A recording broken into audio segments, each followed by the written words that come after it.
Welcome to we learn virtual learning network में आपका स्वागत है। आज हम पॉलिटिकल साइंस सेशन 2 पर डिस्कस करेंगे। The topic is nation and state. Now let's see what are the topics that are to be covered. First is concept of nation and nationality. यहाँ पर हम बात करेंगे नेशन और नेशनैलिटी के बारे में कि नेशन क्या है और नेशनैलिटी क्या है। Second is elements of nationality. Third, elements of the state. Fourth, state as a political entity with sovereign power, state and nation. तो यहां पर हम स्टेट के बारे में बात करेंगे, नेशन नेशनैलिटी के कॉन्सेप्ट के बारे में बात करेंगे और स्टेट एक पॉलिटिकल एंटिटी किस तरह से है और क्या डिफरेंस है स्टेट और नेशन में। Now let's talk about nation and nationality. Nation is basically a political term. Nationality is basically a cultural term. जब हम नेशन की बात करते हैं तो नेशन एक पॉलिटिकल टर्म है। यहाँ पर जब हम पॉलिटिकल टर्म के बारे में बात करें, लाइक हम इंडिया को कहते हैं कि इंडिया जो है वो नेशन है। और नेशनैलिटी क्या है? Nationality like Indian culture, that is called nationality. Second is nation gives an idea of an organization. यहाँ पर नेशन क्या बताता है आपको कि वो एक ऑर्गेनाइजेशन की फॉर्म में है। Like India is composed of a democratic form of government. क्या स्टेट का रोल है वहां पर, how it governs the other states. Nationality gives an idea of sentiment. यहाँ पर जब हम बात करते हैं नेशनैलिटी की तो it is related to oneness, Indianness, love for the country की देशभक्ति जिसको हम बोलते हैं, that is called nationality. Nation is a people organized, a people united. What unites people in a nation are feelings of oneness. Nation किससे बना हुआ है? पीपल से। जो वहां पर लोग रहते हैं उनको कहते हैं हम nation. Nation is formed with the people. और नेशन तो हम अपनी कंट्री के लिए फाइट करते हैं तो क्या करते हैं, हमारे मन में, हमारे दिल में देशभक्ति है, हमारे दिल में लव है for our nation. Now let's talk about elements of nationality. First element है यहाँ पर कॉमन ज्योग्राफी। जब हम कॉमन ज्योग्राफी की बात करते हैं, it is related to land, कि जहां पर हम रहते हैं, कहाँ के हम रहने वाले हैं, that is important. People living in a common territory constitute one of the major elements of nationality. मतलब एक कॉमन टेरिटरी में, जैसे कि हम बात करते हैं इंडिया की, तो इंडिया में जो रहने वाले लोग हैं एक पर्टिकुलर टेरिटरी में, उसको हम बोलेंगे कि वो उस पर्टिकुलर लैंड को बिलोंग करते हैं। It is related to motherland. जैसे हम बोलते हैं कि आप कहाँ के रहने वाले हो, तो हम अगर बताते हैं कि हम इंडिया के रहने वाले हैं तो we are called as Indians. It is related to our motherland. For example, people living in India are called Indians. People living in Japan are called Japanese. तो जो इंडिया में रहते हैं उनको हम इंडियंस बोलते हैं, जो लोग जापान में रहते हैं हम उन्हें जापानीज बोलते हैं। सिमिलरली जो लोग चाइना में रहते हैं हम उन्हें क्या बोलते हैं? चाइनीज। रशिया तो रशियंस। तो दिस इज कंट्री नेम और people living in that country, that is called nationality, या they are representing common geography. Next is second element is common race. Common race क्या है? It is related to common traditions and common culture. तो यहाँ पे जब हम common race की बात करते हैं, लाइक हम बात करते हैं इंडियन कल्चर की, इंडियन ट्रेडिशंस की, तो वो एक पर्टिकुलर इंडियन कल्चर को रिप्रेजेंट कर रहा है। इसी तरीके से अगर हम वेस्टर्न की बात करते हैं, वेस्टर्न ट्रेडिशंस, वेस्टर्न कल्चर्स, तो हम उन्हें क्या कहते हैं, वेस्टर्न कंट्रीज।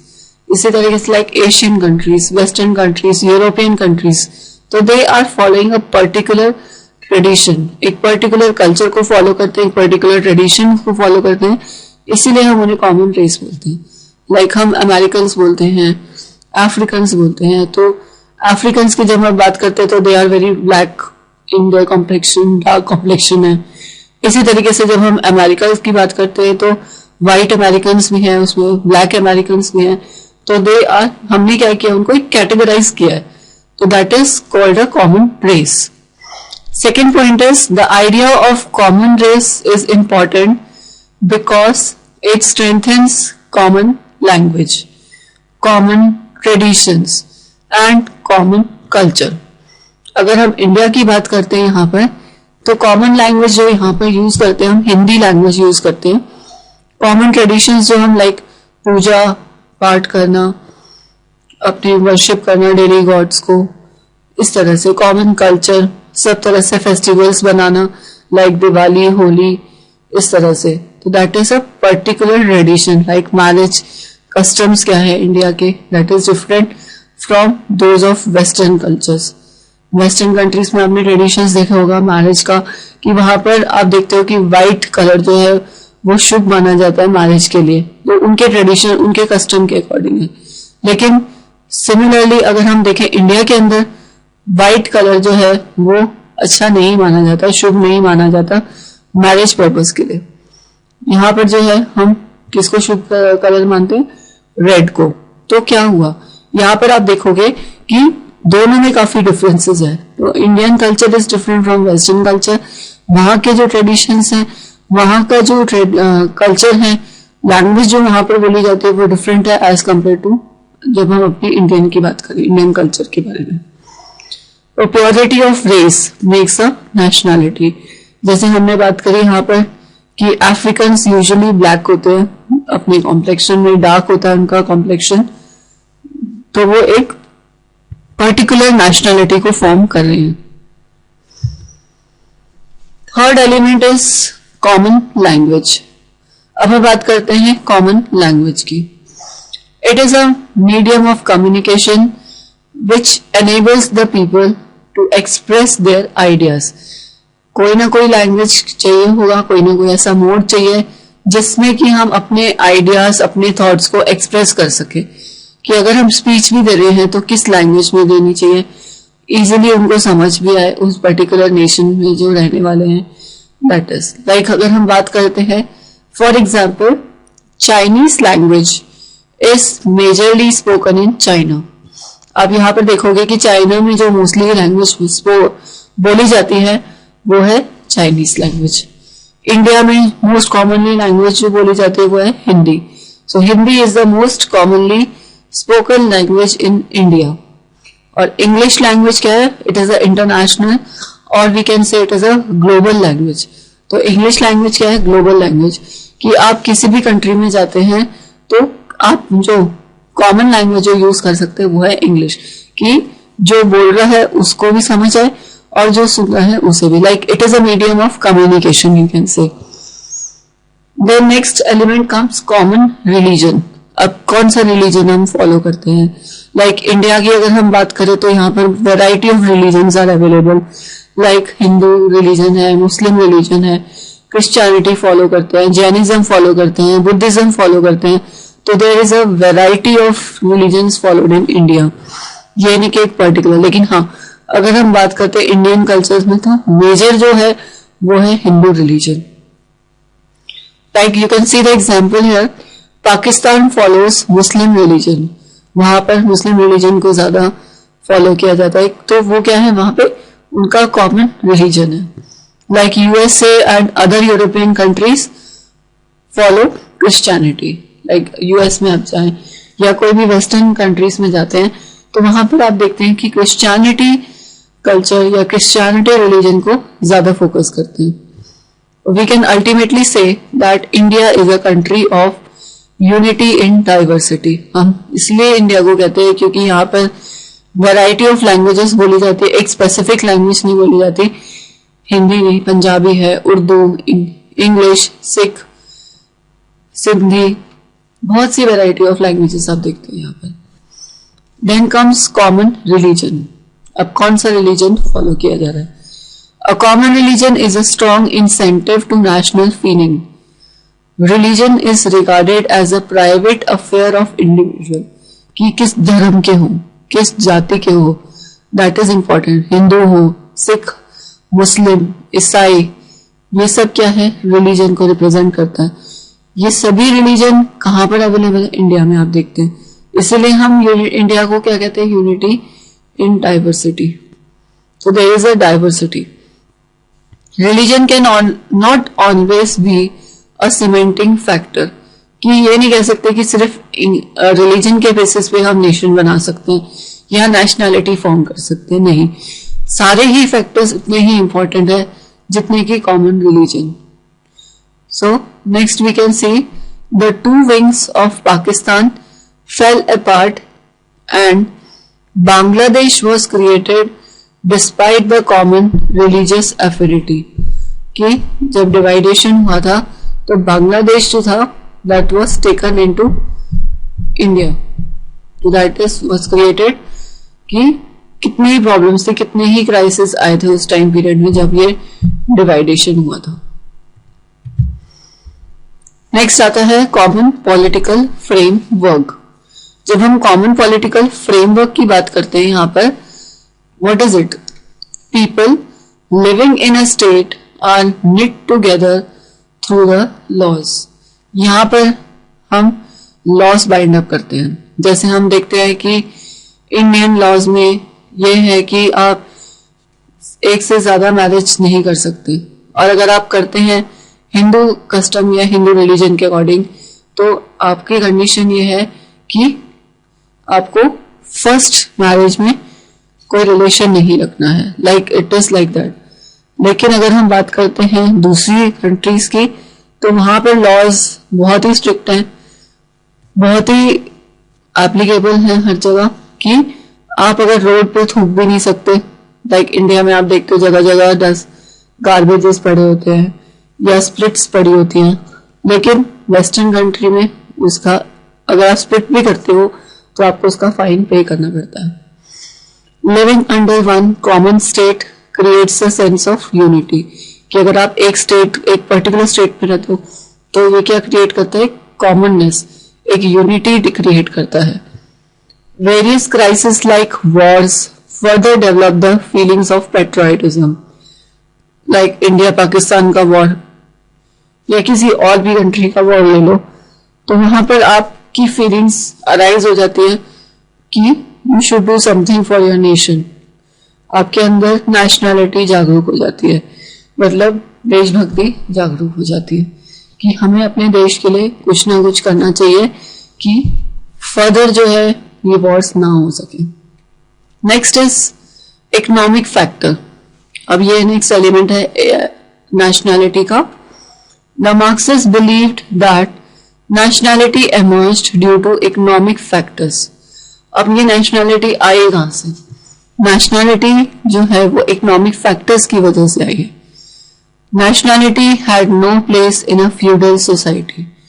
मतलब कि अगर हम एक बात करते हैं हिस्टोरिकल सोसाइटी में, वहां पर हम नहीं कर सकते बात नेशनैलिटी के बारे में। So we can say that nationality had no place in a feudal society. It is an important factor in the maintenance of nationality. कि हम किस तरह से नेशनैलिटी को मेंटेन करते हैं, वो कौन सा फैक्टर है? Economic factor. That is more important. हम लोग कहते हैं कि नहीं हम अपने देश के लिए बहुत कुछ कर लेंगे या अगर कोई प्रॉब्लम आए भी तो हम देख लेंगे, लेकिन आज की डेट में हम वो सोसाइटी में नहीं देख सकते।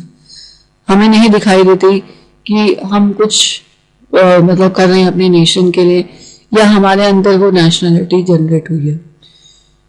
It is an important factor in the maintenance of nationality. Nationality emerged as a result of fusion of various tribes and clans. Nationality क्या है? Nationality different tribes और clans जो लोग अलग अलग जगहों से आए हैं उनको फ्यूज करके, फ्यूज का मतलब है यहाँ पे ऐड करके या इकट्ठा करके तब जाके एक टर्म अराइज होता है नेशनैलिटी। ये मार्क्सिस्ट के अकॉर्डिंग था कि नेशनैलिटी जो है वो इकोनॉमिक फैक्टर की वजह से है और उसका कोई रोल नहीं है फ्यूडल या मॉडर्न सोसाइटी के अंदर। Next we talk about common subjugation. अब क्या है common subjugation? It has been a dominant factor in the rise of national movements in the Afro-Asian countries. It created a feeling of oneness among the people. In India, common nationality arose due to common colonial exploitation. जैसे आपने देखा होगा कि African countries, Africa और Asian countries जो थी वो बहुत ही ज्यादा एक्सप्लॉइट की हुई थी। ब्रिटिशर्स ने इंडिया को कितने टाइम तक रूल किया था और उसके अलावा बाकी जैसे अफ्रीकन कंट्रीज में हमने देखा होगा स्लेवरी कॉन्सेप्ट ज्यादा चला था उस टाइम पे। तो किस तरीके से एक वननेस क्रिएट करना, common subjugation like Afro Asian countries को jointly they had made the effort to remove the exploitation. Now let's talk about common political aspirations. जब हम यहाँ पर पॉलिटिकल एस्पिरेशंस की बात करते हैं तो what is it? The principal factor of nationality is regarded by as the will to be a nation, कि एक विल है वो नेशन का, कि एक पॉलिटिकल एस्पिरेशन है, एक प्रिंसिपल फैक्टर है कि एक विल होना चाहिए अपने नेशन के लिए, एक सेल्फ डिटर्मिनेशन होना चाहिए। Like it is related to the principle of self determination, कि हमारे माइंड में डिटर्मिनेशन होना चाहिए नेशन के लिए, अपनी नेशनैलिटी के लिए। For example Poles always wanted Poland before the First World War, कि पोल्स हमेशा चाहता था, पोल्स जो थे वो हमेशा ये चाहते थे कि पोलैंड जो है उनके पास रहे फर्स्ट वर्ल्ड वॉर से पहले। तो ये उनका एक पॉलिटिकल एस्पिरेशन था, एक डिटर्मिनेशन था। Nationality is the subjective sentiment which cannot be defined in terms of any objective factor। तो हम नेशनैलिटी को एक ऑब्जेक्टिव फैक्टर नहीं ले सकते, हम नेशनैलिटी को एक सब्जेक्टिव फैक्टर ले सकते हैं जो कि हम किसी और टर्म में भी नहीं डिस्क्राइब कर सकते। Now let's talk about state। अब स्टेट क्या है? The term state is central to the study of political science। The state is the politically organized people of a definite territory। कि स्टेट जो है वो एक सेंट्रल स्टडी है political science का या उसी का पार्ट है पॉलिटिकल साइंस का। लेकिन पीपल वो डिफाइन करता है पीपल ऑफ डेफिनेट टेरिटरी, कि उससे बना हुआ है वो। Definitions of the state। Now there are following definitions of state। State is a people organized for law within a definite territory। एक पर्टिकुलर टेरिटरी में जो लोग रहते हैं कि इन लॉज को वो फॉलो करते हैं उसको हम बोलते हैं स्टेट। और ये डेफिनेशन दी थी वुडरो विल्सन ने। सेकेंड डेफिनेशन है स्टेट की, state is a territorial society divided into governments and subjects, whether individuals or associations of individuals, whose relationships are determined by the exercise of this supreme coercive powers। और ये definition दी थी लस्की ने कि state सिर्फ एक territorial society नहीं है, territorial society है जो कि गवर्नमेंट्स और सब्जेक्ट्स में डिवाइडेड है, चाहे इंडिविजुअल्स हो वो, चाहे वो इंडिविजुअल्स एसोसिएटेड हो, सभी में जो है स्टेट का मेजर रोल है कि वो state is govern by supreme powers. अब इसमें हम बात करते हैं एलिमेंट्स ऑफ स्टेट की। स्टेट क्या है? पहला तो एलिमेंट आता है इसमें पॉपुलेशन, कि जो लोग वहां पर रहते हैं, जो लोग उस स्टेट को बनाते हैं, वो होता है पॉपुलेशन, वहां के रहने वाले कितने हैं। अगर हम बात करते हैं दिल्ली की, बिहार स्टेट की, तो वहां पर कितनी पॉपुलेशन है particularly, that is called a element of state. It is the people who make the state. Second, the population should be in proportion to the available land and resources. कि population like उसमें adequate land होनी चाहिए, adequate resources होने चाहिए, कि पता चले कि खाने वाले तो इतने सारे हैं लेकिन रहने के लिए जगह भी नहीं है. ये इम्पोर्टेंट है. For example, Antarctica is not a state as it is without any human population. Antarctica को हम स्टेट नहीं कह सकते क्योंकि वहां पर कोई ह्यूमन पॉपुलेशन नहीं है. हम उसे एक आइलैंड कह सकते हैं, ओशन कह सकते हैं, लेकिन हम उसको स्टेट नहीं कह सकते. India and China are the largest populated countries in the world. यहाँ पर आप मैक्सिमम देखेंगे कि इंडिया और China number 1 most populated country है और सेकेंड नंबर पे आता है India, which is the second most populated country in the world. A state requires healthy, intelligent and disciplined citizens.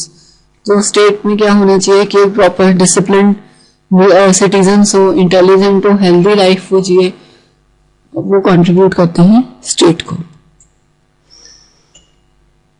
Next is elements of state. Again next is territory. There is no state without a fix territory. अगर एक particular territory fix नहीं है तो उसके basis पे हम state form नहीं कर सकते. टेरिटरी जो है वो दैट में बी स्मॉल और large. It may be as small as San Marino और may be as large as India, Russia और चाइना. टेरिटरी जो है बहुत छोटी भी हो सकती है, जैसे हमने यहाँ पर दिया सैन मैरिनो का नाम, या फिर वो इतनी बड़ी हो सकती है कि वो रिप्रेजेंट करती है इंडिया, चाइना या रशिया को. Smaller states can have a unitary form of government but large states have federal system. कि जो स्मॉल स्टेट्स हैं, जो स्मॉल यूनियन टेरिटरीज बनाते हैं, वो यूनिटी फॉर्म में हो सकती हैं, लेकिन अगर हम बात करते हैं लार्ज स्टेट्स की तो लार्ज स्टेट्स में they have a federal system. Land, water and airspace comprise the territory of the state. कि वहां पर अगर लोग रह रहे हैं तो उसके लिए हमें लैंड भी चाहिए, वाटर भी चाहिए, एडिक्वेट सप्लाई होना चाहिए वाटर का, और एयर स्पेस भी चाहिए. Next is government. The government is essential as it the governing body of the state, territory and even country. For example, India follows democratic form. Bhutan follows monarchy. तो India किस form of government को follow करती है? Democracy. इसी तरीके से भूटान करती है मोनार्की. पाकिस्तान फॉलो करती है ब्यूरोक्रेसी. तो किस तरह की गवर्निंग बॉडी रूल करती है उस पर्टिकुलर स्टेट में, उस पर्टिकुलर नेशन में, that is important. Other topic is sovereignty या अदर एलिमेंट इज सॉवरेनिटी. अब सॉवरेनिटी क्या होती है? Sovereignty is the supreme power by which the state commands and exerts political obedience from its people. कि वो political obedience को exert करते हैं. सॉवरेनिटी क्या है? सुप्रीम पावर है जिसमें कि स्टेट उसको कमांड करता है, पॉलिटिकल ओबीडियंस को माना जाता है. Thank you.